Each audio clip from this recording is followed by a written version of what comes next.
Hey guys, welcome back to Hear Me Out Pitch. This is Tim, And I'm Willem. and we've got a fun, controversial one today. You know what? I feel like a lot of people probably are going to agree with this one. I don't know a lot of people who were like, this is so good. It's one of those examples that the sequel wasn't as good as the first. And to me, that means it failed as a sequel. Yeah, here's the thing. I'm just gonna preempt this episode with this. I liked it, and I'll explain what I would do a little bit later. But I like what we have. I would have liked this 2 years after the first one came out, not 14. Yeah. I, no. No, I agree. I think had it come out within 5 years, within 5 years of the first one, and then this one shows up, I'd be okay with that. Like, But this I game, agree, 14 years is a really long time to wait. I was 9 when it first came out. 25 for the second one. That's two different people. And frankly, they kind of just, I don't know. You would have been 3 and you were what, 19? No, no, sorry, 17. Something like that, And yeah. it's just like you're a toddler, probably barely getting coherent memories, to getting ready for senior year in adulthood. I hadn't actually seen this movie all the way through start to finish in one go until Monday. Wow. I've seen the whole movie. It's just been broken up into parts. I It- watched the first half, and then I had to go do something. I think I had to go to work. This is my second time watching it. Well, no, no. I've seen bits and pieces. No, I've probably seen it maybe 4. The first one, when it first came out and I finally got it on DVD, watched it nonstop because it is one of my favorite Pixar movies. It Mm-hmm. it to me is still one of the best superhero team up movies. Yeah, And if you all haven't put together what we're talking about, I feel bad for you. yeah. We're talking about The Incredibles 2 today, which I'm gonna say this outright. I enjoyed the movie. Honestly, it felt like Incredibles to me. There were a few things that I would have done a little different. The whole scene with Violet spitting milk out her nose was a little bit off. But Yeah. other than that, like, I don't know. I thought it was fun. I'm gonna pitch a third movie to follow up to this one. You know, That's what I'm gonna do. I can comfortably say I agree with that.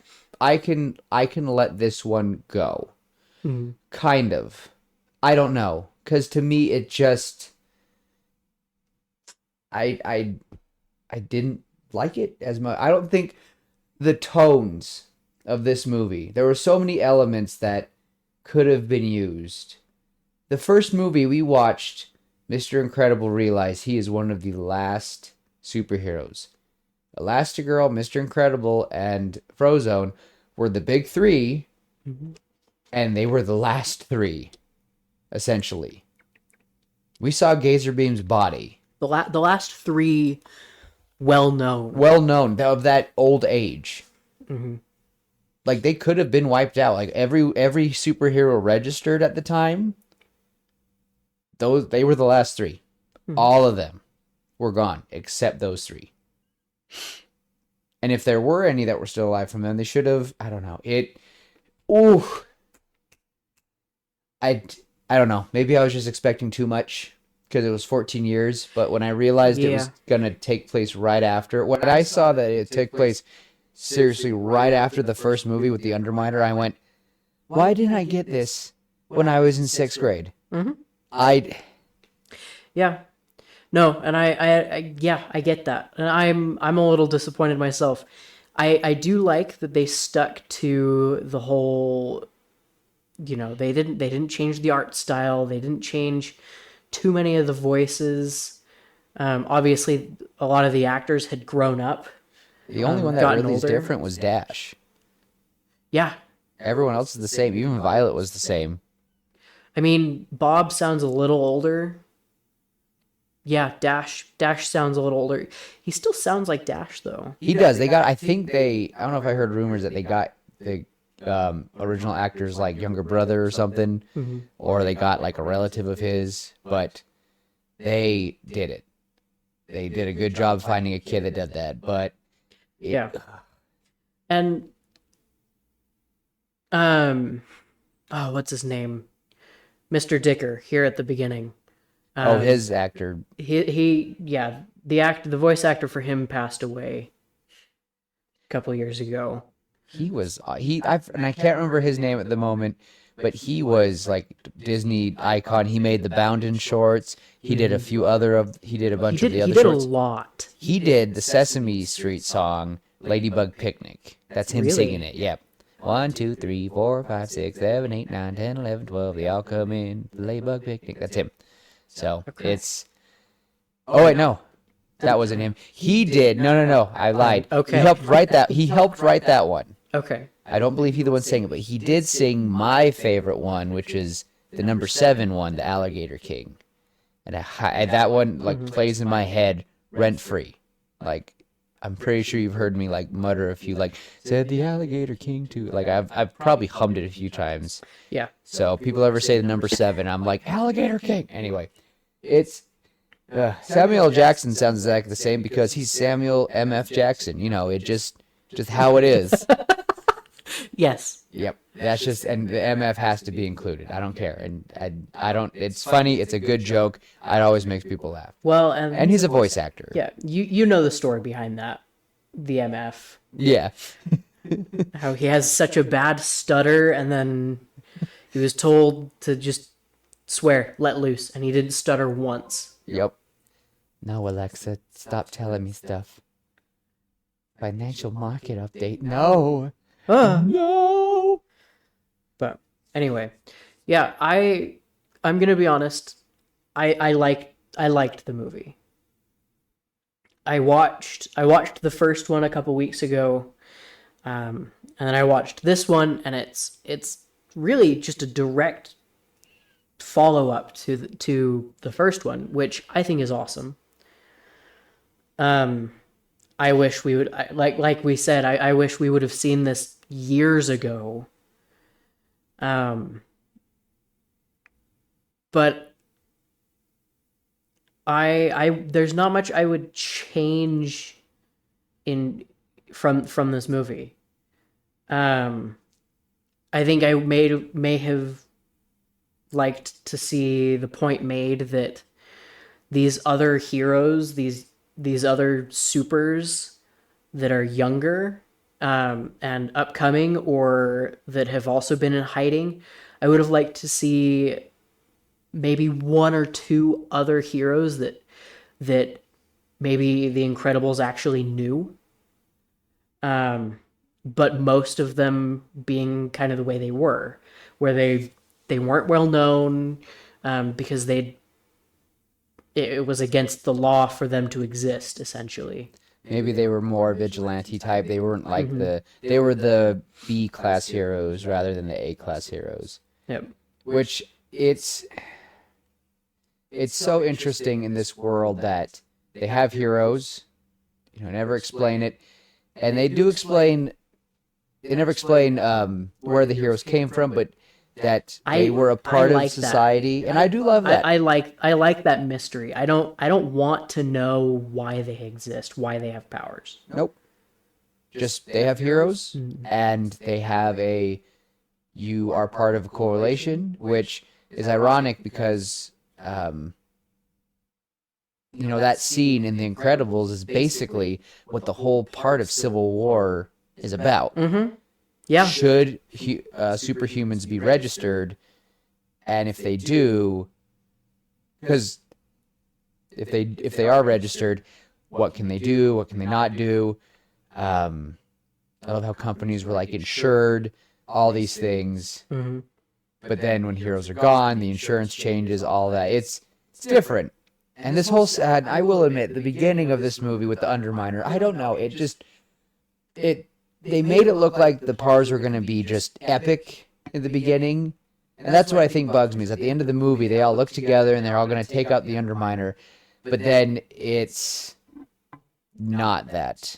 It's chaotic. And I guess that's how it is with a family of kids, and they don't understand that baby Jack Jack has powers, which I'm a little torn about. Just briefly. Because the only person who knew that he had powers was Kari and Syndrome. Syndrome knew for like a minute, and then he died. But... And Kari got her mind wiped. And Kari got her mind wiped. Mr. Dicker. Oh my god. Mr. Dicker knew. Which probably... Oh my gosh. And he never said anything. So there's a little loophole right there that kind of bugs me, is no one knew about Jack Jack's powers. Which I do love Edna's explanation later in the movie that he's a polymorph, and they do explain that they had powers and some babies would have multiple powers. Mm-hmm. But there's a deleted scene which I loved that Syndrome was going to... it was about Bob and Helen. Yeah, Helen, right? That's the last girl's name, Helen? Yeah, it's Helen. Yeah. And Helen are a barely new couple. They were going to make this like a series, like new couple, then the kids adults, then the kids being grown-ups, and then, you know, whatever. But they had a scene where Syndrome is like an old villain of Mr. Incredible, and he breaks into their house. Like, you see a fist go through the window. It's on storyboard. Mr. Incredible goes through, and this was the type of tone I loved for these movies. And this tone... The tone wasn't the same for this one, that kind of dark, it's a scary world for them kind of thing. Anyway, Burglar breaks his arm through the window, and Helen says, "Hey, Bob." Yeah, and he's like, "I'm on it," and he gets up, and she goes, "Hey, don't break too much." And I think she's like, "And don't break him that much either." And he's like, "Okay." And it turns out to be Syndrome. He's got these, he's got all his weapons, he has the 0-point energy. And he realizes Elastigirl and Mr. Parr got married, and Mr. Incredible got married, which was illegal. Like, super illegal. Funny. But when he goes to check on the baby that's crying, there's no baby in the crib. And then Throw Up appears out of nowhere and gets him, and Helen grabs him, and they both, like, escape, and the house blows up. Kind of thing. So it was just a very dark tone. Like, there's a scene where he's cutting food at a barbecue with people, and he cuts over his fingers. I've seen that. Yeah, and he starts spraying the ketchup everywhere to look like blood, and I'm like, I would have loved to see that movie. Or Helen has a nightmare of Bob lifting all these girls on a table like Gaston style, you know, when he has the 3 girls. He does the same exact thing as Gaston, and Helen's having nightmares about her husband cheating on her, and I'm like, I don't care. Because that would have gone over our heads as little kids. A lot of what happens in The Incredibles goes over your head as a kid. Yeah. It was made for the whole family. Mm-hmm. And yet it was still G. Nope, I think The Incredibles was actually PG. Watching this one in particular, though, there's a few spots that are like, whoa, that would have gone over my head when I was younger. I think the biggest thing you all are going to understand about this movie for me is I love Incredibles, and the wait was too long, and it just felt like, here's a DLC for all of you video game lovers. It was like, here's a DLC, or here's a short game. It just didn't feel like anything. Like, I thought the screens... When the second I saw the sister, I was like, that's her. Immediately, as soon as she walks in the room, I'm like, that's the villain. And my sisters look at me. All 3 of them in the theater looked at me. I'm like, what? That's going to be the villain. And then she starts talking, and all my family leaned over in the theater, and I'm like, that's the villain. There's no ifs, ands, or buts. It's just I don't know how Incredibles, they show Buddy briefly. Goes to that island. You don't see him for 30 minutes. And then big reveal, it's Buddy. And I was like, that was awesome. And the only reason I knew it was Syndrome is because we'd seen him in all the trailers, blah, blah, blah. If they had just shown Buddy in the trailer, or even just none at all, and just talked about heroes, I never would have known. Mhm. I'd have been like, oh my gosh. Anyway, so there's gonna be rants by Willem. I'm gonna try really hard, Willem really loves Incredibles. but I did not love this movie as much as The Incredibles, and that's what bugs me. It is my favorite.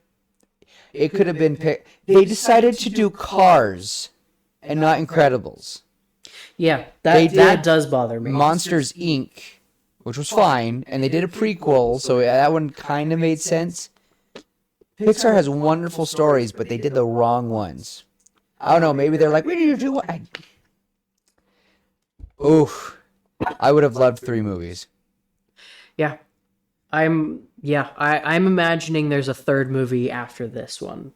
I would love to see it. If they announced the third Incredibles, I would be like, but if they showed all the kids growing up, I'd be like, all right, give it to me. Yeah. That's how I would do it. Honestly, here's what I would do for a third movie. Just as a general idea to get us started. I would have Vi all grown up. I would have her have a kid with Tony.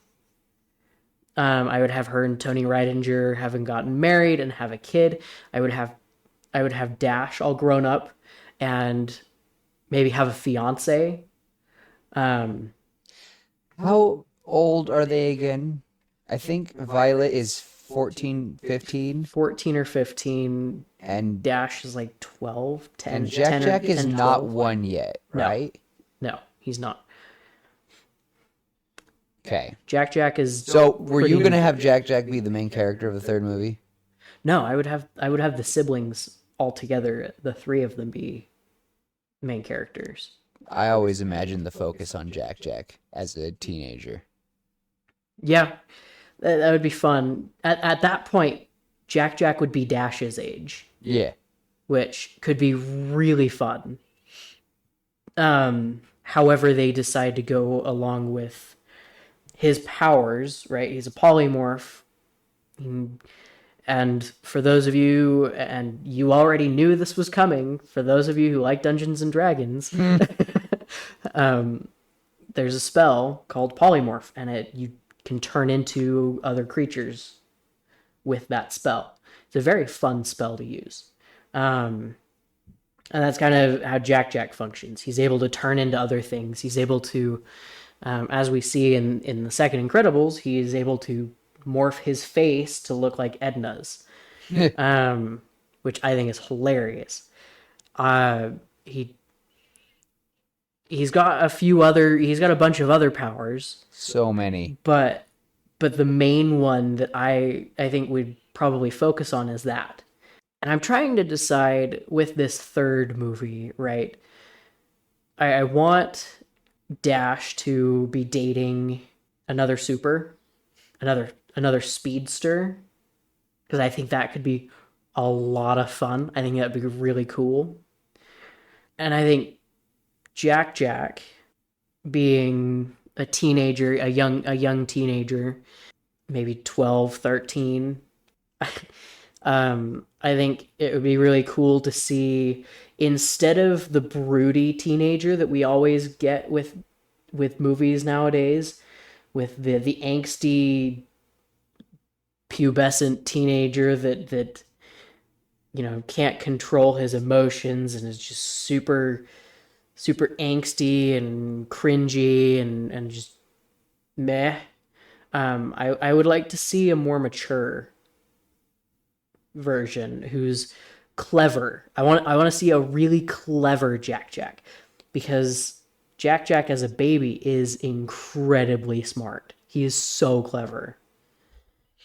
Like he straight up fights a raccoon, and the way he does it is genius. I'm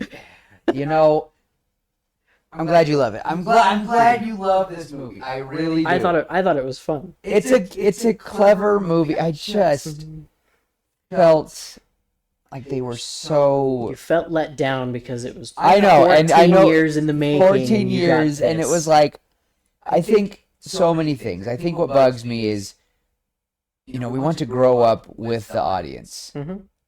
And, and this, so random kind of tangent is I'm really nervous about the new animated Avatar: The Last Airbender movies. The only cast member of the original cast is going to be Dante Bosco.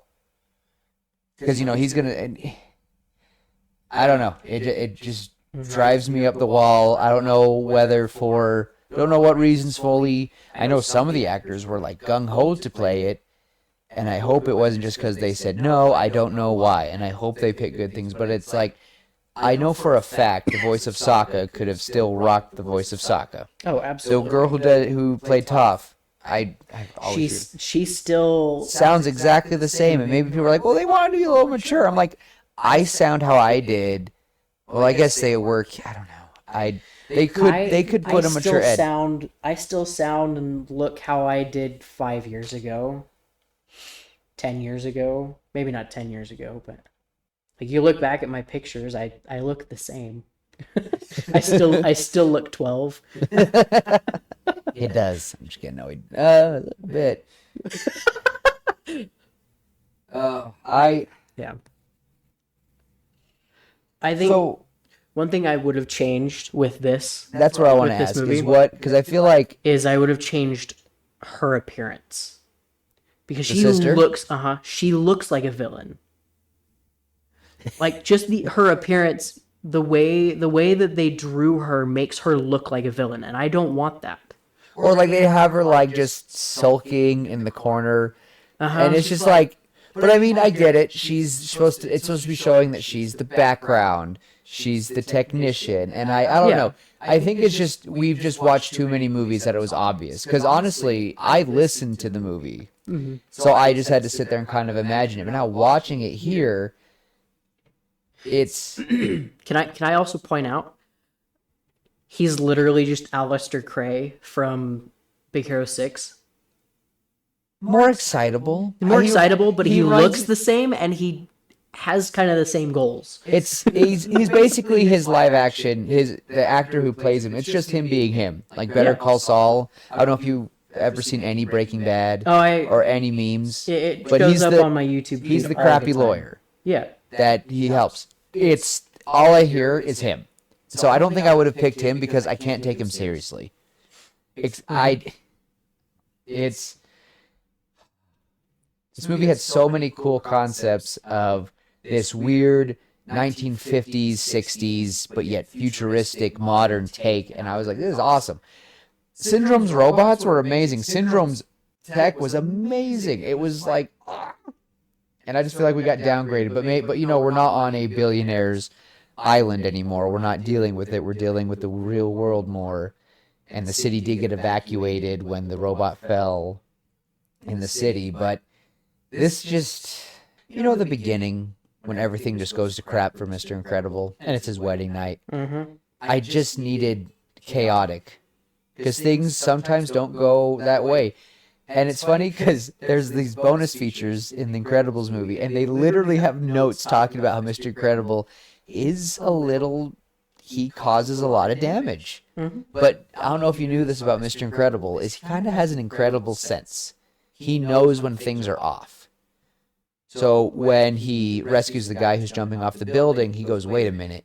He's not because he heard the bomb, he felt something, and then he hears it and goes. It's his spidey sense. Yep. When he's sitting there in the business hall, he's sitting there, and I know you hear but before you even hear the rumbling, he's like, and he does it. There's so many times where stuff happens, and he's just has this amazing durability. But it's so funny because Elastigirl is so quick-witted, fast-thinking. Incredible is he thinks and he does solve problems, but he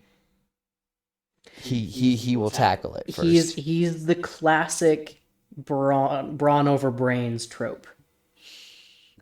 He's still got some brains. He's not an idiot. He's not an idiot, but he thinks with his muscles more than he thinks with his brain. Because, sometimes that's just all he needs. Because, like, stopping the train. Everyone got mad at him for stopping the train. He's like, what else was he supposed to do?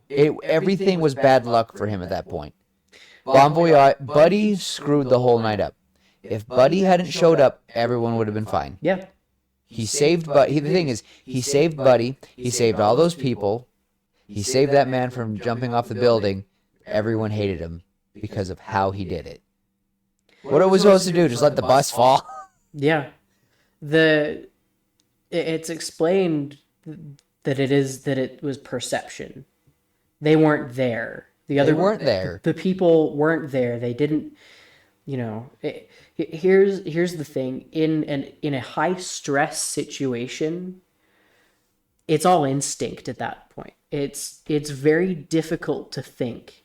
He can. He can. On my mission, I'll give an example. On my mission, I had plenty of high stress situations. There was one in particular that I remember. We had an appointment we were going to, and we were going to go eat. And we were on our way when we heard gunshots behind us. Oh. No, we weren't on our way to go eat. We were on our way to a church building so that we could fill out paperwork so we could leave the country legally during COVID. We heard gunshots behind us really close. So we started to run because that's the sensible thing to do when you get shot at. I mean, maybe. It's the sensible thing to do. And, when you're running, getting shot at, etc., it's you don't think what am I doing next? What do I do next?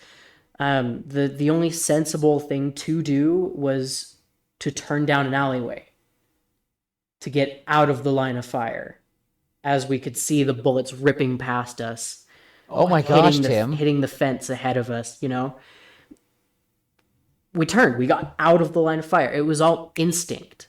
There was no thinking about it. It was instinct.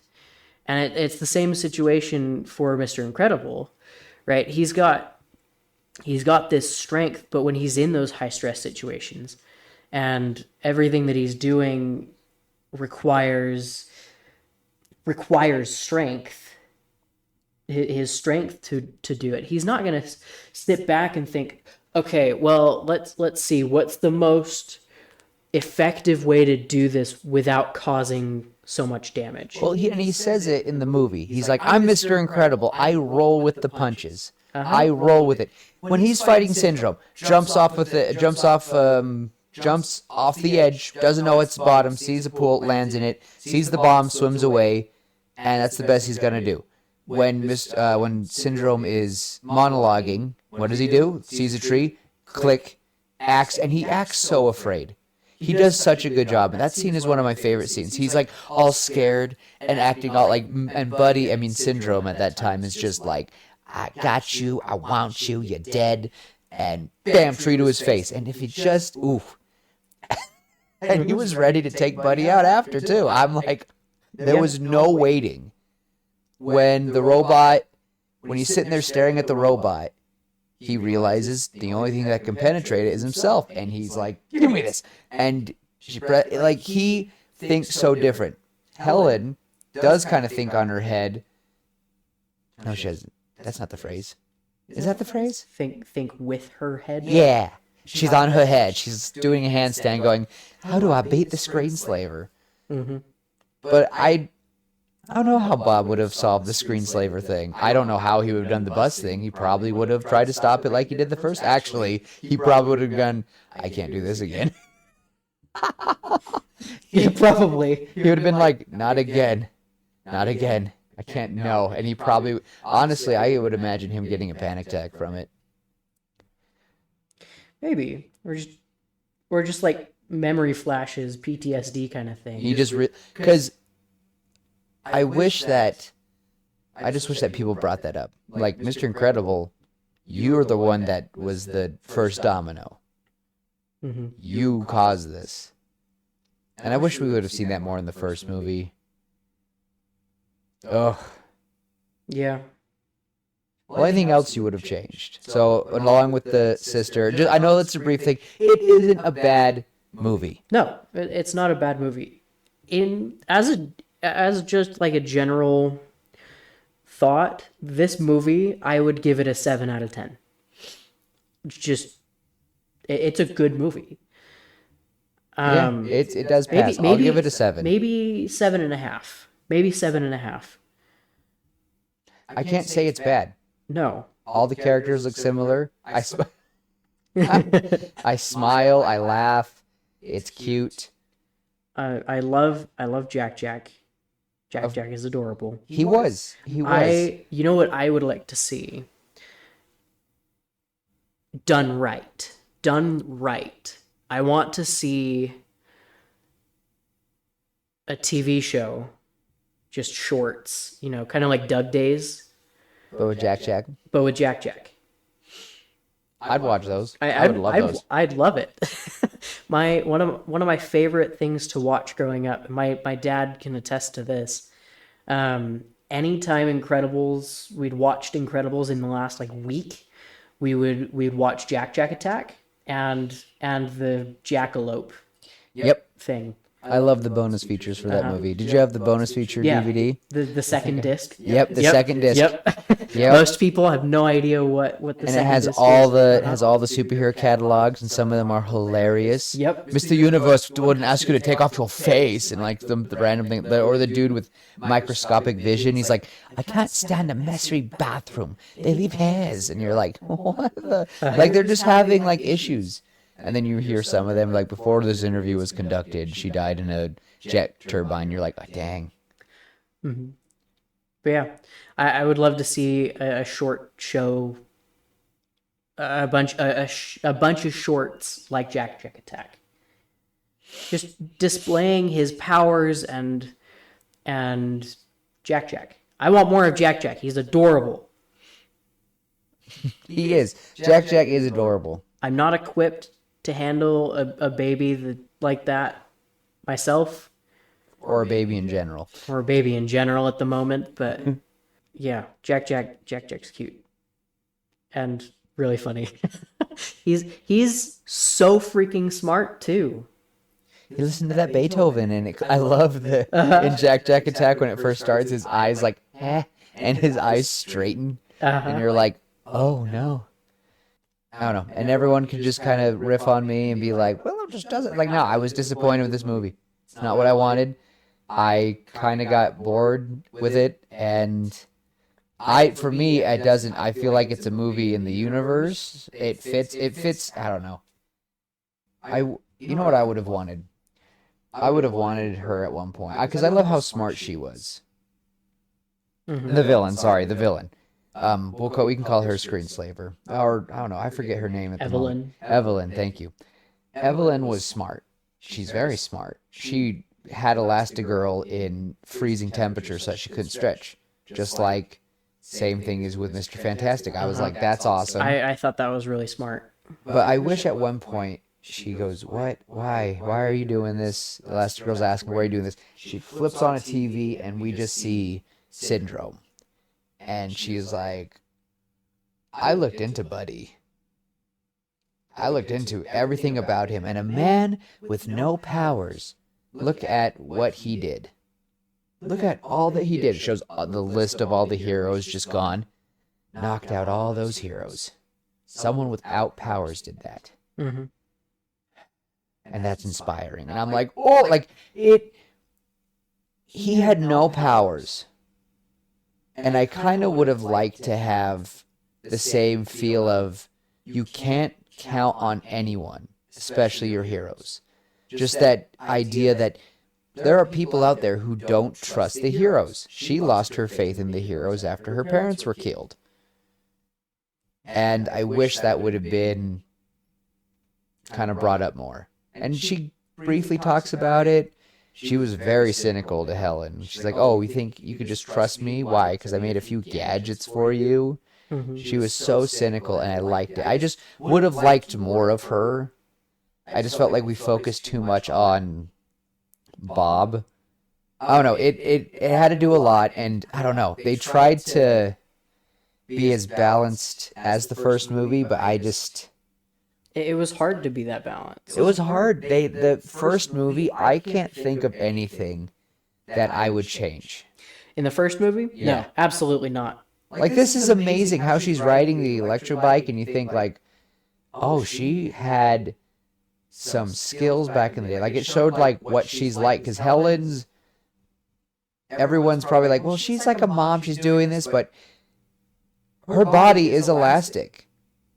Her body is, that's the thing about Helen, is she has the ability to, I can't, this might be kind of awkward question, or, like, thought, but it's like, when this is incredible, like, gave birth, it probably had no effect on her. I know that sounds very awkward and weird, but, like, that's probably a blessing for her. Just how her powers help her in life and in general. I'm like, this is a very good character, and we're not getting the fullest we could have got with it. Because I think Mrs. Incredible is awesome. Her and her husband are, not to be funny, but they are incredible heroes. And I wanted maybe an issue that would have caused them to work more as a family. Yeah, well, and that's kind of the idea that I have for a third one. Is I kind of want, you know how in the first one, Syndrome captures Mr. Incredible, and then, you know, the family goes to rescue him, and then they all end up getting captured, and then they have to work together. Yeah. To get to the jet and then fly out and get back to get back home and all that. I would have something similar, but I would have Bob and Helen be captured. I would have them have been kidnapped by somebody, because they were the icons of, and probably Frozone. I'd have those three captured and held hostage or something, or just put away as icons of the heroes, kind of the mascot of the heroes, if that makes sense. I'd have something like that, and No, baby stays in here. I missed that part last night, or the other day. Can we all just appreciate that Kari was so awesome as a babysitter? He flings lasers at her, and she and deflects them. I wish we could have seen. I would have loved to seen Kari once in this movie, just once, and maybe not having any clue who the heck the Incredibles are, or at least just the baby, because yeah, that's a hit or miss with the powers, and that could have been a issue with the mind wipe. And I think if I would have changed anything with this movie, let's just say this is came out right off the bat, I think I would have had Screenslaver show up on TVs way sooner. Like, he seriously shows up on the news, and he does, like, any issues a warning. Like, to any heroes out there thinking it's okay to come back into the light, it's not. Mm-hmm. I am here. I am watching. Yours truly, the Screenslaver. Like, already, they're just like an uprising of people going, no heroes, no nothing, don't even think about it. And maybe the Underminer, maybe they did catch him. I wish they would have gone smoother. And, no, because we don't even see the Underminer ever again. I was like, that was pointless. Mm-hmm. You tease us with that whole thing. You tease us with the family. Even in the credits, they show Jack having powers in the credits, and I'm like, whatever. I would have wished they would have been fighting as a family more. But immediately they were like, no, we're just gonna make it that. And I get it, because in a world where heroes have been outlawed so far, so long. Oh, it's up with the kick. This I will admit, is amazing. Just the terrifying hell Spawn baby. I was dying in the theater. Mm-hmm. But honestly, I rather would have had this as a short. I didn't need this in the movie. I would rather have had it as a short. I like it. I would have had Bob see first, or see what's going on a little earlier. He goes cross-eyed. Now, do you think he went like this, or he went wah wah? Like he went inverted with his eyes, or he went in and then out? I think he went in and out. Okay, and I'm talking about his laser eye beams because he went cross-eyed for a second. Yeah. I don't know. This just gives me short energy. It does, but I also, in order to keep it from being a short, I think I would have had it. I think I would have had Bob show like look out the window and see what's going on just a little bit earlier. At the same time, I don't know. I really like how it played out. Or I would have had at least the Okay, I would have gladly allowed this if they would have done the raccoon one more time. Just Jack like is celebrating with the family, and they're having a dinner table, and they're having dinner at the table. I would rather have them have dinner with Tony at the dinner table, like they invite him over to dinner. Mm-hmm. You know, that would have been a cuter date than everyone in the car. And then Jack, you know, the phone rings, and you know it's time for them to go get help. It's a red phone from the what's the businessman's name? Winston. Winston has an incredible phone like they used to. I was waiting for that. That is something I would have added. Because they teased an incredible phone for the original teaser way back in 2002 or 3. Like, I remember being in 3rd grade or even 2nd. No, 3rd. Wow, I am like aging myself here. But I remember the teaser for The Incredibles. And Mr. Incredible was fat, and he's getting into his new suit, and he can't get it on. Like, it's like the Baymax scene, just like that. But he's trying to put it on, and his belt won't fit, and it flies off, and it knocks out the light, and he's like, "I'll come up for dinner, Helen," and it's just hilarious. But he had an incredible phone, and the eye was blinking. It had the Incredible symbol, and it was blinking. It's like, "Mr. Incredible, we need your help," and he's suiting up. Puts on his the eye mask, showtime, and he goes to buckle up, and he can't fit it. Have you ever seen the teaser? Yeah. Okay, good. Yeah, I've seen it. I was scared. I was scared you had it. I'm like, have you not? Oh, I've seen it. I love that Mr. Incredible just feels lame. He's been waiting years for this.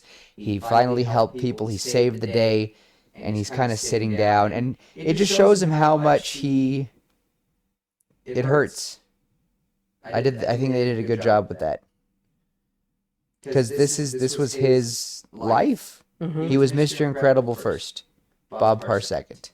Yeah. Which, I guess, that did change. That was kind of the point of the first movie, was he was trying to flip that a little bit. But, no, yeah. I mean, I'm sure all of you guys have felt like you're really good at something, and then somebody else does it better, and you just feel lame. Yeah. It's happened to me at work. It's happened to me with siblings and at home, and it does feel lame. And I get it. I get his frustration, and I don't know. I think it makes sense, honestly. Oh no, I just wish. I don't know if I liked the whole. What's that movie called? Mr. Mom, whatever. Mm-hmm. Or Daddy Mom, or whatever. No. It just kind of felt the feel of that. It's cute. It is a fun movie. It was good seeing Robert become a better dad and really focus on his family. But I just feel like he was doing that in a sad way, because we saw him getting back into shape, spending time with his family, doing homework with them, playing sports with his son, playing with Jack, training, doing all these things. And, you know, he felt like he had a purpose again. Mm-hmm. I don't know. It's the same. It is the same montage that we see in the first movie with him working out and getting back into being Mr. Incredible again. Yeah. and I think it's kind of cool. Would you have had Tony Ryder lose his memory? Yeah, I hated it. I hated it. I I hated it, so but in a good much. way. I hated it in a good way. They wrote that part really well, It just and how angry Vi gets, and how frustrated she is. I hate no, I just didn't agree with it at all because she finally gets recognized by this boy. And he does say it at the beginning of this movie, but it was like, why are we doing the same problem? She works so hard to be seen, literally. Like Her power makes her invisible, and she wants to be seen. yeah, she wants to be seen. And it's like, I would have just wanted to be, her and Tony are starting to date. And she's struggling with balancing this. Because I would have felt like, Yeah, I would have. What I would have done is I would have had it had that all happen earlier, the memory loss thing, and then I would have had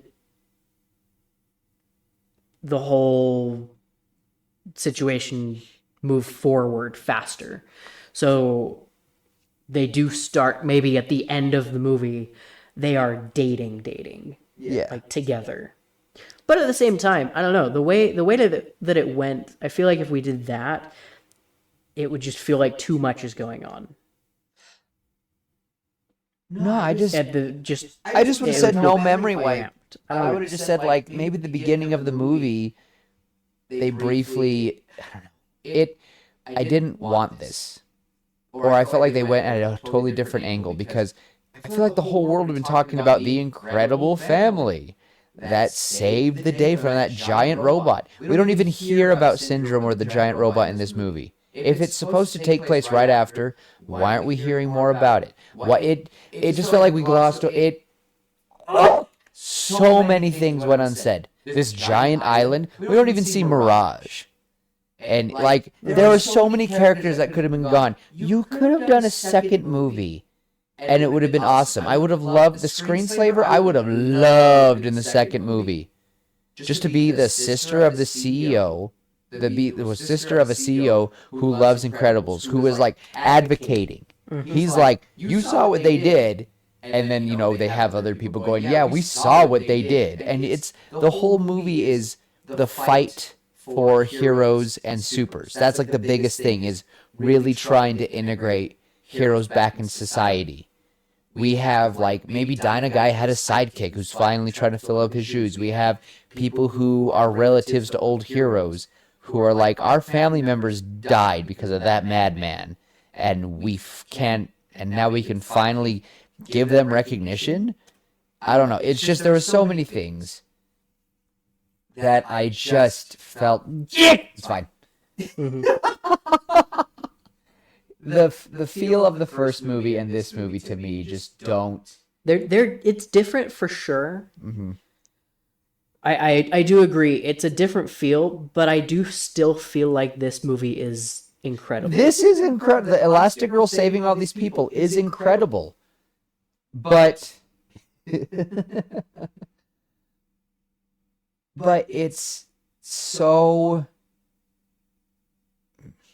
I don't know. The parts of action in this movie are amazing. I loved the new heroes that they brought up because they were kind of like C-list heroes. The old man who vomits up stuff, the owl dude. The scene where they are trying to get taken over and Frozone fights them, that was pretty awesome.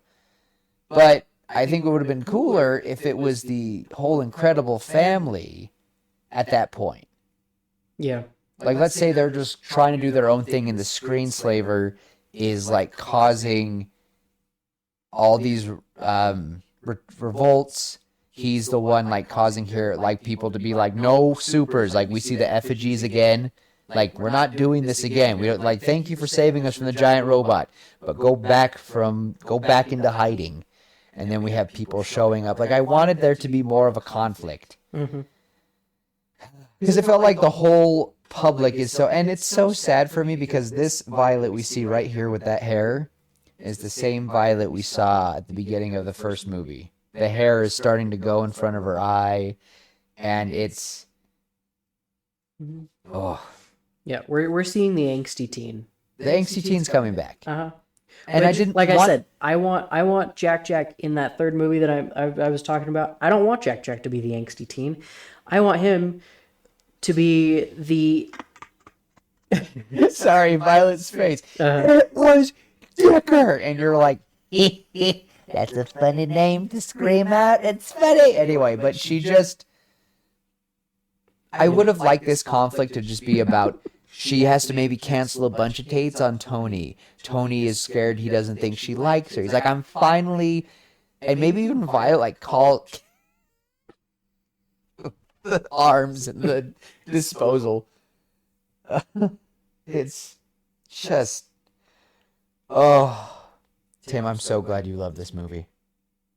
I'm so glad if many of you people love this movie. And I do respectfully like this movie. But oh, I think it's just because as I'd like to say that you are an expert of Star Wars, fantasy, and D&D. I would like to say that I am more science fiction and superheroes. I would agree. And for me, The Incredibles was like a gift to me at 9 years old to be like, superheroes are still amazing. The superheroes, I don't think everyone understands. 2004, we didn't have a lot of superheroes yet, and and Marvel Comics and DC Comics weren't doing that good. They had just come out. Marvel had barely survived the 90s.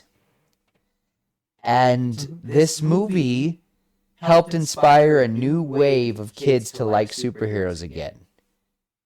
And in this movie, I don't know. Yeah. There was so much I felt like they could have done to keep that angst, the anger, the tension. I don't know. I'm trying to not imagine it the same way I imagine Marvel. I'm trying to keep them separate. No, and those I do. superheroes and all that, it's hard to keep it separate because it's all superheroes. But at the same time, I don't know. I feel like, I don't know. I like this movie because it builds on the previous movie and some of the issues that came up. Like, here, supers are outlawed. They are. And what would happen if they're not? And that's kind of what this movie is building on. I'm going to keep going back to that third movie that I keep talking about. I want, like you said, I want these other heroes to have sidekicks that have started up and coming, having their own thing. I want to see more, there are heroes about and doing their thing.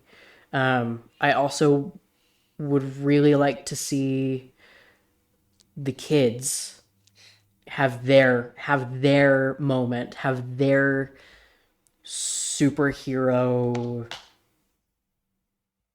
moment where they succeed and they can have the glory that all the other heroes get. You know what I mean? Like I would love Jack to be the brains behind the operation and Dash to be the guy that he goes in fast as he can as almost like a distraction, and Violet gets in there and does things from behind, invisible, and also protects people. Like, it's the makings of a team that I think is kind of fun. I always imagined the idea of the third movie, because I've been sitting on that for a long time. I always wanted Jack to be struggling with his powers. He's just an anomaly of, I have a set power. Like, randomly, can I say that Void is the sweetest and cutest new character? Agreed. And she is probably the highlight of all the things new in this movie for me. Void was awesome. Void was scary when she was evil. And also, I love Portal Gun. So, Portal is fun. So, The cake is a lie. The cake is a lie. Never trust free cake, Tim. Never That movie trust free really cake. scarred me about. People are like, you want some free cake? I'm like, ha ha! The cake is a lie. Is the fork gonna turn to lava on me? I'll kill somebody. Oh man, the second one's good. You ever played the second one? I played most of it. I haven't finished it. But Oh yeah, my gosh, the way you beat the end. Whoo! Awesome. Anyway, good games. They've I they've do remastered them. like how they still kept that. Technically, they are adults, and there's alcohol. Mr. Incredible was enjoying mimosas and shrimp cocktails in the first movie. He's drinking wine with Mirage, which the older I got, the more I went, oh, this really does seem scandalous. Ellen walks into that room with him hugging Mirage, and I'm like, she gonna die right here. This is how it, and then a punch to the jaw. And ooh, Seeing a little snippet of Mirage in this movie would be nice too. and I do like that. And Helen literally does snap. That's something that I wish we could have seen more. Is she does not to be like a rubber band. She will get strung, and then just snap. She will get high strung, and then she will snap back. And I wish we would have seen situations like that, because I feel like Helen would because she would have those outbursts. She would yell at the kids, "I know what I said," or she would, or she sees Parr hugging another woman, no thoughts. Boom! Just a punch across the jaw. Bob never, ever, I'm trying to think of times where he, breaks like that, but his snap is, completely different. He's more hold, and then just break down. And you're like, Bob, do something. No. It's sad. And so I like how those are their two imperfections. Helen lashes out. Bob shuts down. He shuts down a lot in the first movie.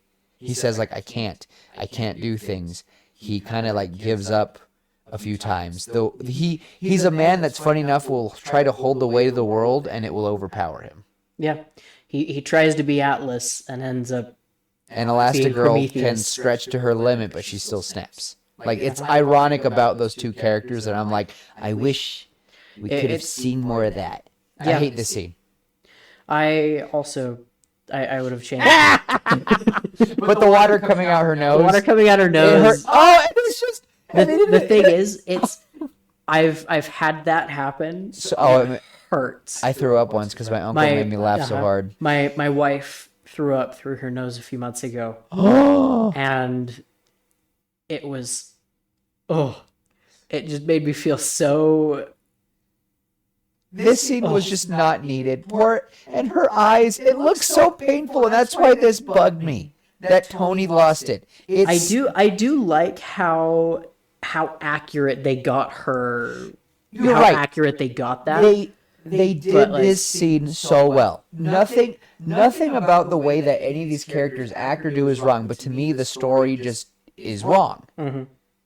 The story that they gave to us 100%, and it passed on that story. What they committed to it. Animation looks great. The feelings you get, I felt so bad for Violet. It's fine. It's just not the movie I want. There's so many questions from the last movie, so many things that I'm like, I would have had the screenslaver a bigger deal until near the end. It would have been this whole thing. I would have had her brother be the guy that she takes down. He's the one that's brainwashed. It was a big thing. Or maybe he was even in on it. I don't know. I kind of was going to expect, what if they're a brother and sister duo? That would have felt a little cliche, though, at the same time. But she was cliche no matter what. That's true. I like their dynamic where she's the evil mastermind and he's not. He's genuine, and I like that. I like that he's genuine, and I want to keep that. And you know what, that is true. I do like that it is the clash of things that won. And I would have loved to see that I would have loved to see them argue in the movie more. Heroes are not needed, and the sister's kind of I don't think we need them. And I wish she would have looked up in her final rant, right when Helen discovers who she is, she's having that rant, think of Syndrome. That man had no powers, and look what he did. He made that robot all by himself and all these things. And I mean, he took out all those heroes, and we see Helen like get all nervous, like the hairs on the back of her neck start tingling, like, oh, this is wrong. And she's like going off on this rant, like, we have equalizers now. We have ways to not need heroes. Mm-hmm. And if anyone with powers does, I wish we would have seen supervillains more. Yeah, I would have liked to see a few more villains. Like an actual superpowered villain. Just... Yeah. And that was what bugged me, is they were like, we don't need superheroes anymore. Supers are illegal. And I'm like, then what's going to happen when, I wish we would have seen more of a strike force or anything like that. This world had so much. It's a lot. It's a lot. And I felt like Pixar hit a gold mine, and I don't know. We've talked about world building, and we also talked about sequels last week for a bit. Mm-hmm. About how we don't like sequels because we don't want to see our heroes going through these same trials again, but that's life.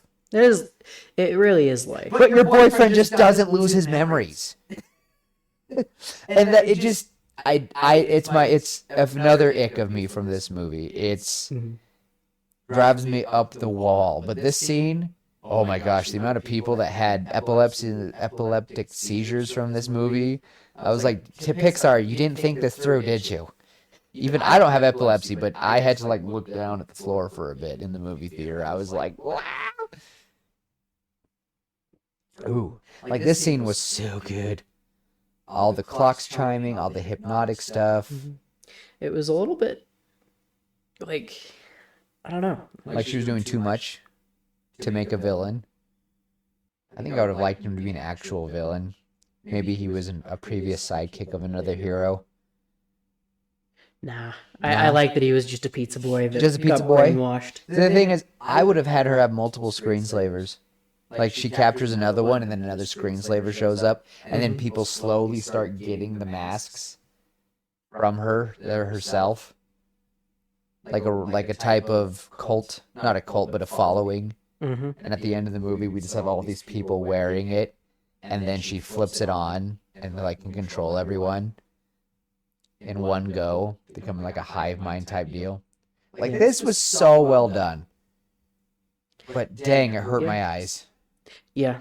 I would have liked to see I think this that shows taser a little bit more, because it's like it's almost like a chi blocker, like Ty Lee does in Avatar, right? Like it just almost feels like that taser could have been seen a little bit more specifically as almost like a hero power. elements will dampener. mess up elasticity. It's not the best power. It's a great power, but dang, if you get Mr. Fantastic or Elastigirl going into like a hot desert or freezing areas, they're kind of useless. Not useless, but it's going to be very hard for them. But it was cool to like show that Mrs. Incredible isn't super strong, and that this guy was literally like throwing her around. This isn't like if Mr. Incredible came in. Could you imagine that scene with Mr. Incredible? Things start flashing, and he has that sense. The taser comes toward him, he grabs it, crushes it, looks at him, and just it goes through the thing. Different entirely. I don't know. I guess I wanted more hero, less family, which is not what The Incredibles are about. It's all about family, you know? Thanks, Dom. Yeah, you're welcome. You're welcome. Thank you for catching that. And where does the car come in? Is this the car that he had? This is the car that he drove in the first movie. one. So when was it destroyed? This part really bugged me as well, because it was like It didn't bug me. I thought it was fun. It's like everything around Bob is falling apart, and then icing on the cake is his car, which but they never was like his explained pride how. and joy. Yeah, Like we see it at the beginning of the first movie, right? And it's being used. He's using it as he tracks down Bon Voyage and is going to his wedding. Yeah. And then we don't see it for the rest of the movie. And this kind of gives us an explanation. Okay, that's where it went. So did they impound it? No, I don't feel like they did a good job explaining. Like when heroes were outlawed, I think everything that was hero related was, I don't know. I think it's fine. I don't know. I was like, did they? This part was pretty cool. Them all understanding that Jack Jack had powers. Uh-huh. And Violet, you see how she jumped to her dad? Yeah. I She saw that. jumps. I thought it was funny. Like I said, Jack Jack is clever. He is clever. He's a jack of all trades. Yes. Are you a jack of all trades, or do you just have ADHD? Yes. Hush your mouth. Just kidding. I love those memes. It's like, Uh-huh. you hush your mouth. Or you just hyperfixated for 4 months, get decent at it, and then stop. It's like, you take that back. By rolling with the punches, baby, I eat thunder and crap lightning. It was weird hearing them say crap. I was like, whoa, crap. I love this scene. I like the whole dynamic between Bob and the kids and how he's trying to be he's trying to be the best dad that he can, but he doesn't know what to do, how to do it. And it honestly kind of reminds me of my own dad. While I was, after my parents separated, my dad was a single parent, trying to figure out how to parent. And obviously he had my grandparents to help, but it was just this just reminds me of him a little bit, and it makes me curious as to how hard it actually was for him to raise 4 absolutely insane boys and not go absolutely insane. And I guess maybe I'll just have to keep watching it, and maybe I'll love it more. Because the more I watch it, the more I giggle, the more I laugh. Jack's eating another cookie. Is he eating another cookie? No, it's snowballs. Frozone is making snowballs. Oh, that's right. Or ice balls. Probably the first one's probably snowball. The second one was ice. Mm-hmm. I would have had all 3 of them do missions. I know that they were like, we want a name. It's like, no. We need to show more than just one hero doing stuff. Because there's different tasks for all 3 of them, and they could have gotten missions. I'd like to see a little bit more Frozone, honestly. Yeah, I honestly like Frozone a little bit more than the Incredibles themselves. He's really cool. And it might just be that it's, it's Samuel M.F. Jackson. Samuel M.F. Jackson. But, It's, why? No. I'll tell you why you love him so much. Because he has the most iconic scene in all of Pixar history. Honey, where's my super suit? There is no Pixar line. There is no Pixar scene that is more quotable. If you can think of one, other than, hello, I am Baymax. But that's only a line. That's only a line. I think a whole scene. No, I think that whole scene is still more iconic. There's nothing that beats that scene. That to Pixar. Pixar's like, what's Pixar's most iconic thing? Honey, where's my super suit? It's just my little sister and my cousin, when they were, because they are a year and a half younger than you. So when they were 4, 3, 5-ish, we all laughed because those 2 could quote it when they were just toddlers. And they would take turn. It was the cutest thing. My cousin Hannah definitely would rock it. It was hilarious. Yeah, no, Jack, they did, it was just it's like Baby Groot. It was like Baby Groot. It was just a lot of Baby Groot, and that's just what they were pandering to. It's like, here's Jack. And it's fine. I don't know. Everyone's gonna be like, Willem, you're a sourpuss this episode. Maybe I am. This movie irks me. It disappointed you because it wasn't exactly what you wanted. And It you wasn't, You and got it too late. And I got it too late. It's like have you ever asked for something for Christmas and you get it like a year and a half later, 2 years like, later? And it's like I got you a skateboard. I've kind of grown out of that, you know? Yeah. Yeah. I grew out of that phase, Mom. It's not a phase. It's not a phase. No, that's kind of what this movie that's kind of what this movie feels like. I would have had them, because he calls all three of them in. And he's like, oh, we want to like start. And he goes, and I would have said, no, we're going to make it a corporation. You're all going to wear our logo. And we're going to make heroes. You're going to work with us. And they give, like, imagine Mr. Incredible and Frozone both having those suits. I know everyone would have been like, that's dumb. And I hate it. That's the point.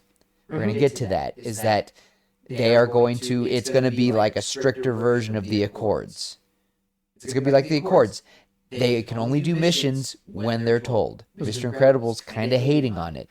But yet, he's like, Bob, and he's like, I feel like he would like look at Bob and be like, I will not give you missions, Mr. Incredible, if you're going to be like this. And I want him to like pull him in close. Like, I would love the businessman of him to like pull him in going, you were the reason this started in the first place. And I wish that there was just that little bit of resentment to Mr. Incredible, just briefly. Because again, in my opinion, Mr. Incredibles was the first domino. He was the camel. He was the needle that broke the camel's back. He was the camel that broke the straw's back. Yeah, darn right he was. That needle was Mr. Incredible. Yes. But it would have been cool. And I would have loved to see them meeting the new heroes. I would have loved all of her interactions with Void. I would have loved her like going out and she takes Void with her on missions. And we just see that briefly. And I wish that Screenslaver was an issue. And it would have been cool that Screenslaver was hitting 3 different things. And there's multiple Screenslavers. And we're starting to be like, oh, there isn't a one Screenslaver. Well, there is. But I feel like Screenslaver would have been so cool. It could have been such a bigger thing. Because this woman is like, I don't have powers. And I'm going to show like what heroes can become. I still would have done the brainwashing in the end. They do capture heroes slowly. And I feel like Elastigirl and Void would have been the first 2, and they would have been scary as an evil team. That would be terrible. Like Mr. Incredible and Frozone look around, and all of a sudden a void opens up beneath them, and these hands come out and pull them in, and you're like, oh! They could have been so scary together. You know, and it would have been so cool to see them they try to fight Elastigirl and Void, but Void is so new to them that they don't know what to do. Like, Bob goes to punch Helen, and a Void opens up and he punches Frozone instead. Or he punches himself. Like, I think it'd be really like funny that. if he punched himself and knocked himself out. Yeah, like he hits himself on the jaw and he goes, well, I don't think he's going to punch Helen that hard. No, that's true. But that would have been later on when he's going to fight other villains, maybe. Void. I think Void would have been the last one to get the mask off, and she was giving them all, like, hell. And Violet would be the one to take her down, like in the movie. Because Void's power, a portal gun is, for anyone who's played Portal, we all know what they can do. And if she can just make a portal wherever, whenever, doesn't need a flat surface, that's scary. She can trap someone for, like, Loki. I've been falling for 30 minutes. Like, that could have been a real thing. You just see Mr. Incredible, like, get teleported. Where's Dad? And then he comes back. I've been falling. And it would have been a cool, like, little Easter egg. And we're all like, yeah. Or even, like, a portal gun. Like, it would have been cool to avoid early in the episode. Like, is that on cake? And she pulls a cake out of a portal, and we all go, That would have been funny. There were so many things they could have done. And I love Brad Bird so much. He has made 2 of my favorite movies, Incredibles and Iron Giant. But what the butt, man? He has great stories, but I feel like the man just...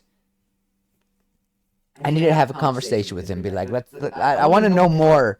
Because he originally was going to have the Iron Giant.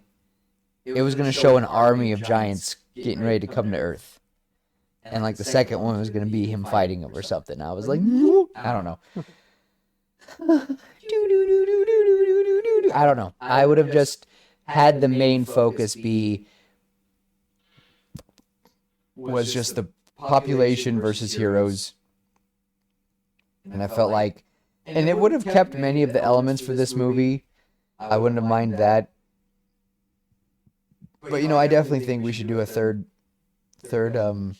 Incredibles movie, because I've always thought about the kids being teenagers, adults. I've had a few ideas on that. Yeah. So we definitely could do that one day. But geez, I just my ideas are the teaser to that. yeah. They definitely are the teasers, because again, I just but I would have kept the incredibly dark, because even like this movie is so bright compared to the other one. And I get it. It's supposed to be like, and it's beautifully animated. Don't get me wrong. Dash having his hair just bedhead watching cartoons in the morning, loved it. Mr. Incredible, when he's tired, he looks like crap. Them watching Johnny Quest, it's amazing. It would have been hilarious if they were watching the Incredibles shorts from the one that's animated with the lips. I'll crush you, Mr. Incredible, like that one. That would have been I think it would have been funny if hilarious. they were watching the Jackalope. Oh, he just bound. I would die. I would have cried. Like, I know, and Jack is adorable. He steals the show and everything. Ah, darling. He's like sitting there with the candy cane, like her little. Is that supposed to be a cigarette? Like a cigar thing? Like Cruella de Vil has? Probably. I wish for that part, when he's putting his hand on the pin and all that stuff, he literally talks like Edna like the ba ba ba ba was in Edna's voice. That would have been hilarious. That would have been funny. And then also his eyes got big for a second. Like his one eye just got big like Edna's for a second. You know what would have been cool in your adult movie when they're trying to sneak in somewhere to save their parents? Jack, they're like, it's all these scanners. And Jack's like, and like walks up and his eyes change. That would be awesome. Like he just doesn't care. But I always imagined him literally struggling with his powers. Like it's tearing him apart. You're tearing me apart, Lisa. Like it's just too much. I don't know. I think they kind of went a little too crazy with his powers. I just imagine that he. I don't know. No, I think it's perfect. I saw a thing where I can't remember who it was. It was some other podcast. They were talking about how Bob and Helen might have another power, a power of foresight to a point, because of how they named their kids. How Violet, her powers deal with light and portals and her powers are purple. Yep, and she deals violet. with like, and she changes ultraviolet rays in order to. Wah. And Dash is fast, and then Jack is a jack of all trades. I feel like they did that to be.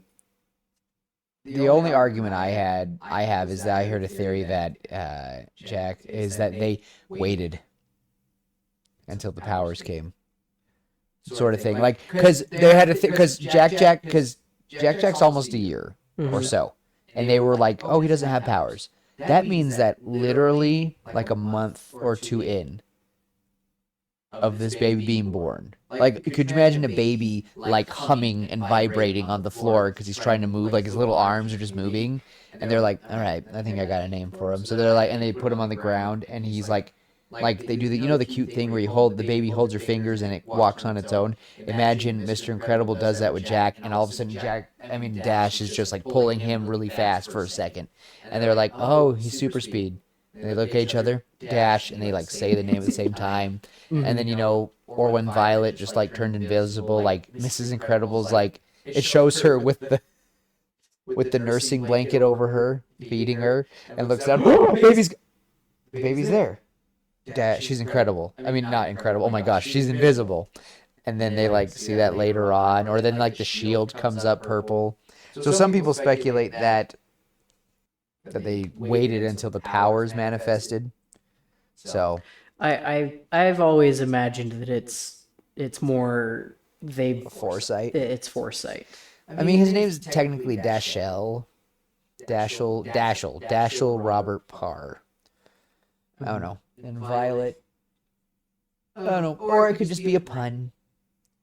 That is one thing that kind of bugged me because I'm like, so did they know that the powers were going to show? Because what if his name was Dash and he turned into the Thing?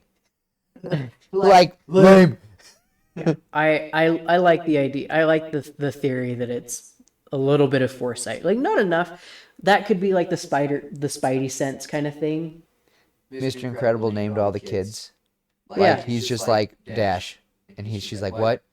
Dash. And then the baby starts running around, and she's like, how do you? And he's like, Jack. Like, what do you mean? We'll call him Jack. It's fine. Why? I like the name Jack. It's fine. And they're just like, and she's just looking at him like, how do you do that? Like, it would have been funny if in their marriage she always tried to sneak up on him and he turns around right when she's trying to do stuff. Yeah. Because I'll have to find where they read that, because I'll have to try to find that in the bonus features, but he just has this, like, intuition of, like,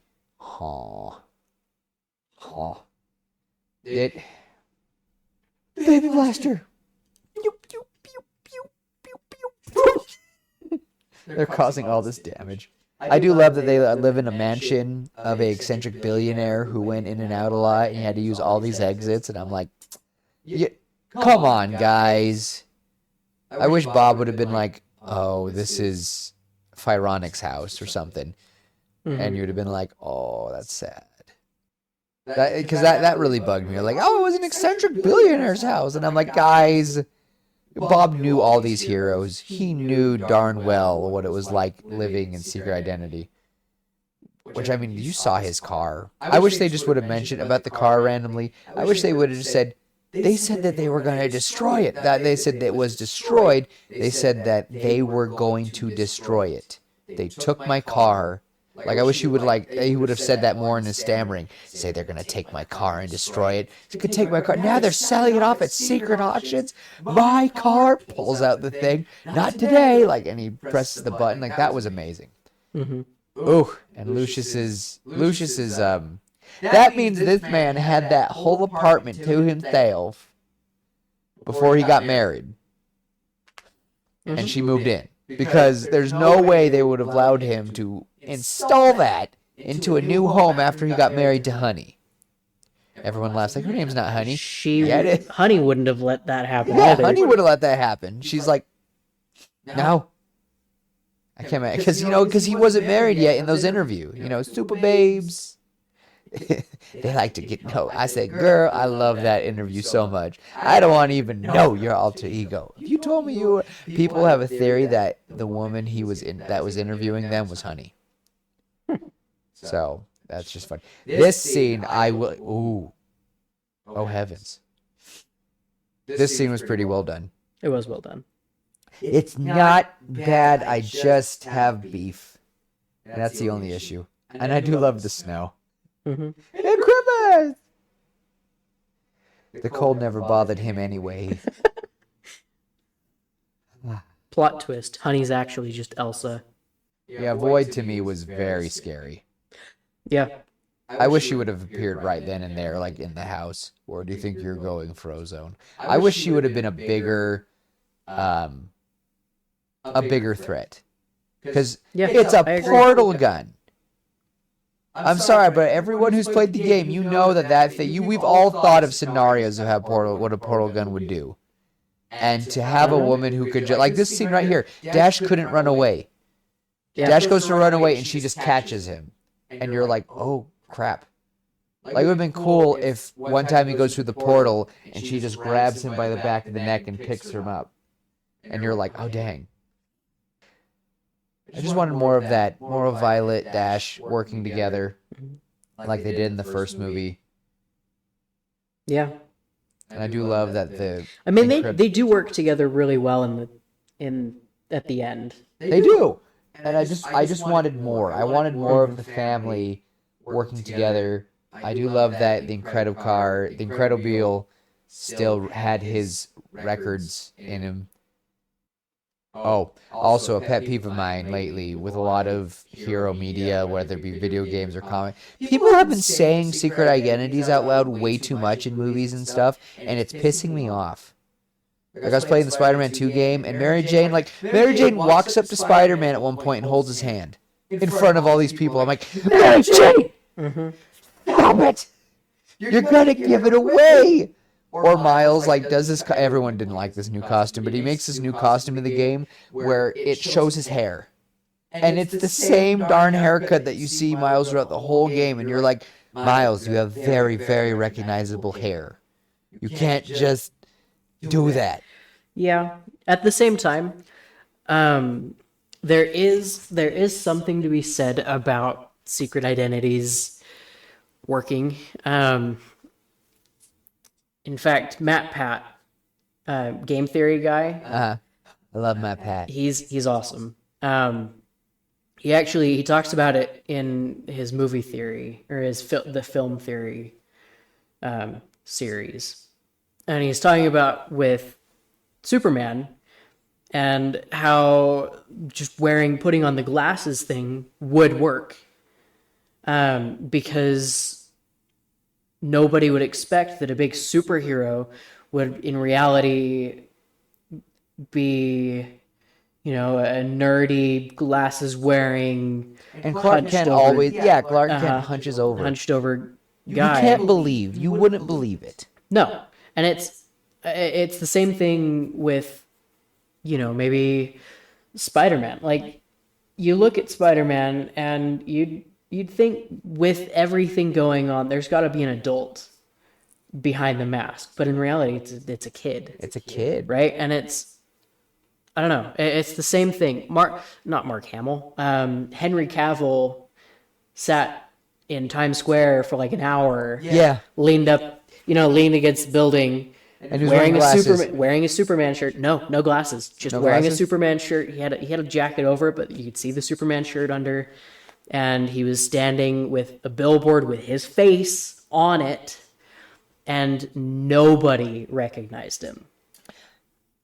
Yeah, I do believe in the Superman effect. I really do. I do believe it to some degree, but also lately it's been a lot of like, we need to be able to tell, I don't know, just sometimes with some costume choices, it's, oh, I love this part. Ejector seats.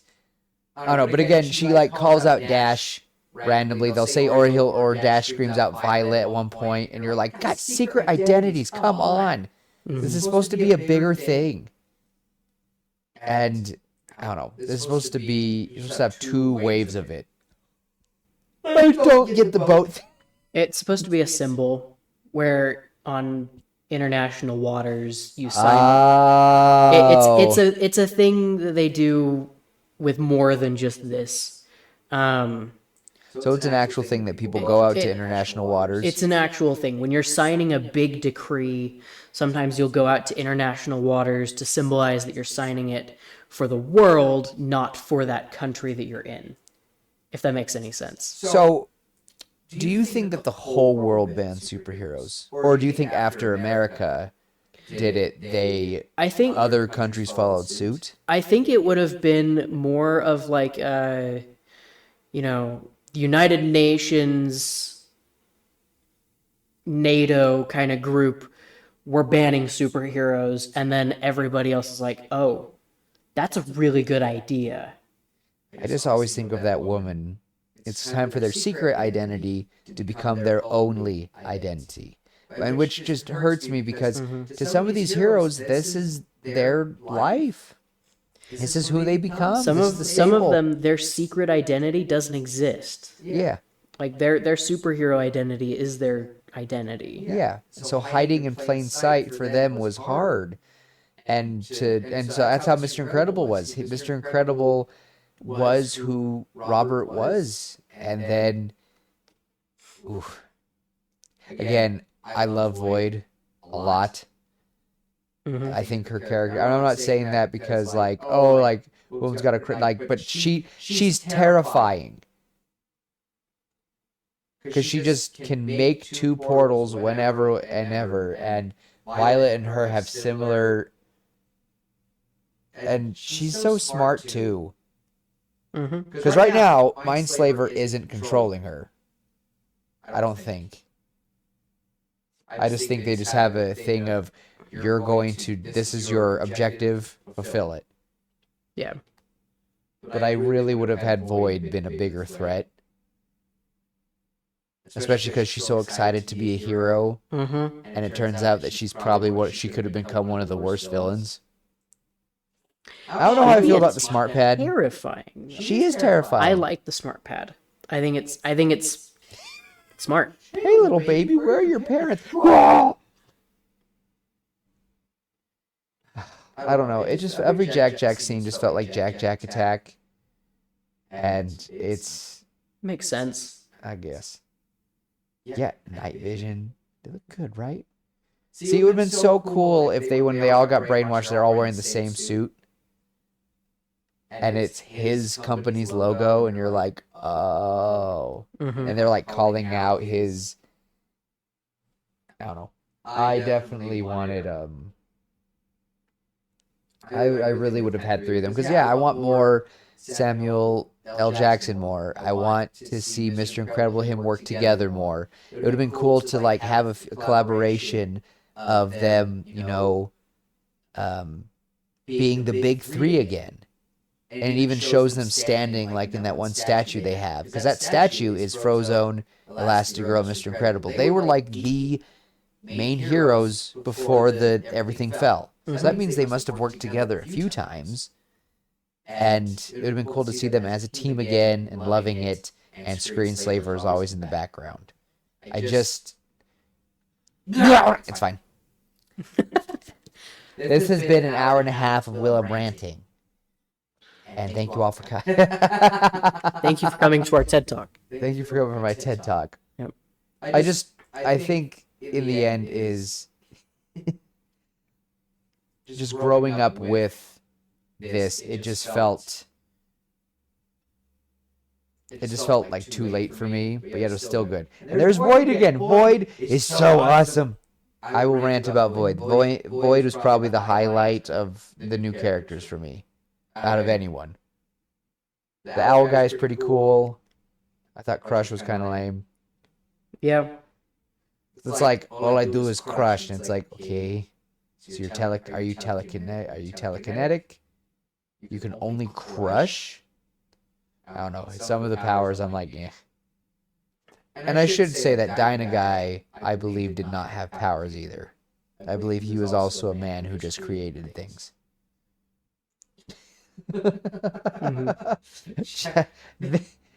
Why does he get big? Why does he have so many powers? There's just so many things that I'm like, it's just a lot. And then and how is he like, I don't know. I feel like it was lazy writing in my opinion. It's just like, Jack can just do all this. And it's like, okay. Yeah. I just stick with maybe 5. I don't know. I think it's fun. It is That fun. he can do just about anything. I wish it would have been more creative with it, because it's like, oh, he could just like tear through everything. And I would have wished we would have seen all these people wearing Screenslaver masks, like moving the cameras and stuff and working with her. Like she just was making like a little army. But the thing is, and it would have been funny if later in the movie when they're fighting people, like, he's got you under your spell, and all these people are laughing, going, no, it's not. And when they take off the mask, they realize that not everyone, that people were willingly starting to help her. Mm-hmm. Like, that would have been scary. That would have been Is showing that people still didn't trust. Like, even at the end, the movie could have ended with the idea that there was the Screenslavers still out there. And when she's getting arrested, we see all of them wearing masks, and they're like lined up, and all the police are trying to like keep them at bay, and they're like, Screenslavers, everything, and we see her like smile in the back of the cop car, like things like that, like just to show that she made a movement. Yeah. and even like Syndrome was, and they're like even like some people have signs saying Syndrome was right or something like that. It would have been crazy if Syndrome came out with a manifesto. Like all this stuff came out and Syndrome had come out with something to explain why he did all of it, and that could have been a cool thing. Is Syndrome explaining it, and just the main line would have been, "You can't count on anyone, especially your heroes," type of thing. And Jack saves the day. Again, the writing. I like it. I like it. Cute. It is cute, and I think it's smart that Jack is the one that, because it's his mom. Yeah, you're right. And Helen, and I think that just shows how awesome Elastigirl is, because she is very, what's the word, agile. Like, she was able to run around those two, and just how well she knows them. And, yeah. Because I loved how Mr. Incredible was holding her off real good, and I wish he would have tried to take her glasses off, but the kiss threw him off, and I was like, oh, you mean. I like the scenes where they're fighting their match. These heroes are fighting their match. I was really expecting a Tums pun right there. Like, didn't you ever hear about antacid? Like, you always need something to cool you down. He he shoves like an ice ball down his mouth. That would be funny. And it was like, there was so many puns. But yeah, really though, I really would want Void to be a bigger. I really thought she would have been scarier. Like, I thought it was clever that Helen went to, because Helen had to wrap around and was smarting on that, but that was, I don't know. I really would have wanted Void a little longer. I think that could have been part of the final fight, that she gets it on, but I really would have had Void been like the last one. She's like sticking with, what's the woman's name? Evelyn Moore. See, that's what I feel bad about is I don't even know I don't remember most of the characters' names, because I was like, there were a lot of characters. There were a lot, but and in the first one, we had the Incredibles, we had Syndrome, and we had Lucius and Honey. That's it. And there was Mirage. There was Mirage. Dicker. I guess there was Mirage. There are a lot. And there were a lot of. But like the big people that we wanted to keep track of, there were a lot less of them than there are here. But they wanted us to know at least the brother and sister, and yet I can't. Even right now, we've watched the movie with subtitles, and I still can't remember both their names. Winston and Evelyn. Thank you. What's their last names? Stockton or something. I don't remember. This part, yeah. So I would imagine the final fight would have been, Void and Elastigirl at this part, and then she's like, "I need you to get me up to that jet." And then this scene was so awesome of Void trying again. It was so well done, and you could see her getting nervous and scared, and it was so good. I loved it. I love them working again. Elastigirl and Void would have been terrifying for Bob and Frozone to find. Can you uncrush it? You want me to uncrush? What if I said? I love that logic right there. Yeah. You want me to uncrush? What if I told you to unpunch someone? It's just like the Universal Man one. It was killing me so fast. I'm like, that was funny. This scene, I would have kept this scene. This scene was awesome. Scene with the jet. Yep, the jet. It reminded me a lot of the jet flying in the first movie. And she was a pilot. Everyone needs to remember that. So it was really cool to see her adjust herself and fight it. Like, President Uchtdorf probably loves. Oh wait, I don't want to add that. That was stupid. Stupid joke. Anyway, I'm gonna edit that out. That was a lame joke. Please do. But you know what I mean. Yeah. That man loves pilots. It's like, that's my favorite superhero right there. Anyway, I'll take that part out. I do really enjoy it as well, just because I honestly feel like she was faking the air sickness thing, because she is a pilot, she understands it, she knows, and I think I think to a point she was faking it. To some point, but I To a do degree, think it was I like definitely do think that there was a part of her that was. this part. I'm gonna have to disagree. Because they're even showing the camera her getting fuzzy. Yeah, but I don't think all of it was real. I don't think all of it was I real. think She some might of have it been was silly, acting. maybe. And it did sound like acting. I like this part. See, this was all good. The solving the issue, all this build up was fantastic. And I love how her outfit is kind of. I wish she was wearing her. I wish Evelyn's outfit looked like a hypno thing. Like her dress was twirl, or her dress or suit, whatever she was wearing was more looking like a hypno thing at the end. So everyone was like, just trying to be punny. Mm-hmm. I wish she would have grabbed a. I think Helen. I don't know if she was faking it, and I think she got really nervous. But doing the flare, awesome. Whoa. Yeah. So for all over the world, they never like explain that the whole world was against her, or maybe heroes are allowed in other parts of the world, and America's finally getting on board, and they're like, oh yeah, we support this. We are showing that our heroes are here as well, and we are full on here to show America our support. I don't know. Again, I would have wanted, I'm going to say it again, I wish Floyd would have been a bigger, not even as a villain, I just think that they wasted her as a character. She's just so sweet. Me and my sisters all fell in love with her, because we're like, that Floyd character is so good, like look at her eyes. She just wanted to be a hero, loves Mr. Incredible. I mean, she wants to be like Mrs. Incredible, and it was great. Sorry, Elastigirl.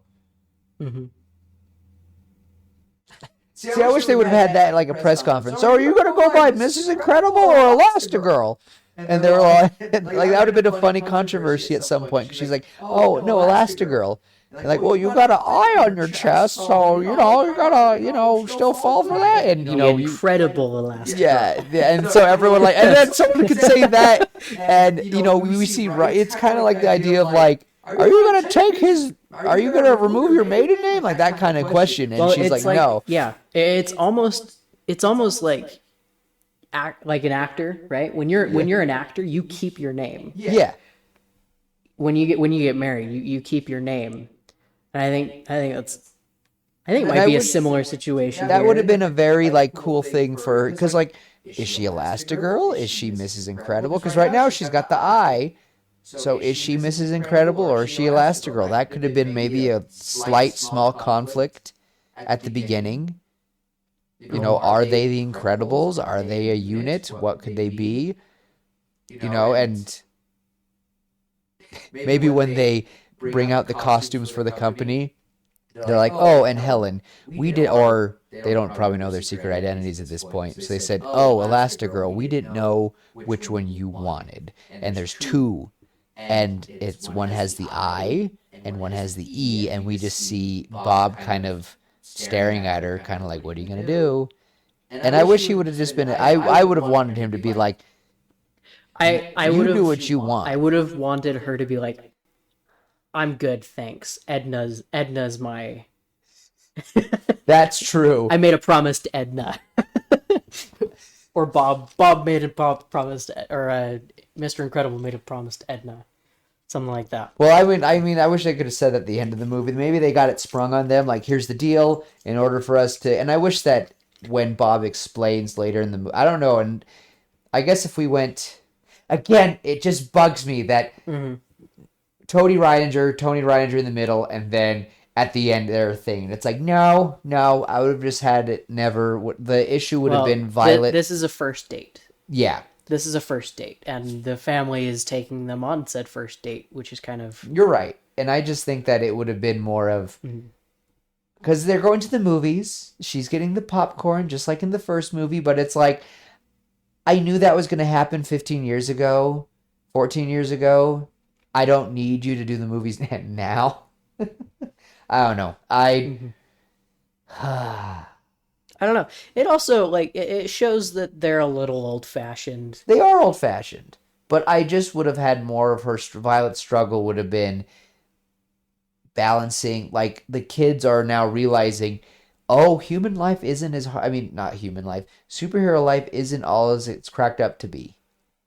You know, the idea of like, because people are like, I wish the kids would have been all like everyone's talking about the Incredibles at school, the Incredibles, the family, everything like that. And Dash wants to like talk about it. It would have been funny to see his stupid teacher, the one that he put the thumbtack on Yeah. his stool. There are so many characters and callbacks we could have gotten, but we didn't. And that's the issue for me is it felt like two different movies that somewhat are connected. That's my issue. Two great movies, but they're not really the same. They have the same characters, but they're not truly that connected. I didn't feel like this was really the only thing connecting this to the first movie is the Underminer. And the brief thing at the beginning. But everything else, nothing feels the same. Nothing correlates. It just felt like for it happening right after the events of the first movie, there were no repercussions. It just, and I think that's where it bugs me the most, is that it's supposed to take place right after, but yet it doesn't feel like it's connected at all.